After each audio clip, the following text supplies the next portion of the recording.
ব্যাস আমি এসে গেছি মৌমিতা। তো আমি একটা জিনিস দেখাতে যাচ্ছি।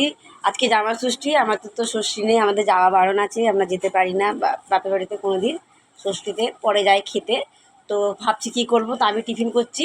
তো আমার মেয়ে সবসময় বলে যে আমি ওকে কিছু করাই না, কিছু করাই না, কিছু করাই না, হ্যাঁ কিছু করাই না বলেও। তো কী করব, তো এসছে বাড়িতে পরে এসছে, তো আমি বললাম একটা কাজ কর, বলে কি, তো দেখুন আমি ওকে কিনে বসিয়ে দিয়েছি, দেখুন নে কাজ কর। এই দেখুন আটা মাখছে, আটা মাখছে, হ্যাঁ আটা মেখেই যাচ্ছে।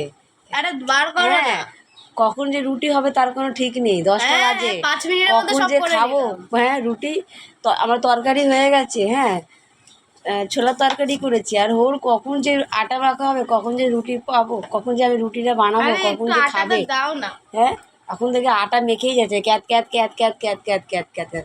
প্রায় 10টা বাজে। তো বলুন আটা, আশীর্বাদ করুন একে, যাতে ভালো করে আটাটা মাকে রুটি করতে পারে। আর আমাদের জন্য একটু প্রে করুন, যেন আমরা টাইমে যাতে তো খেতে পারি।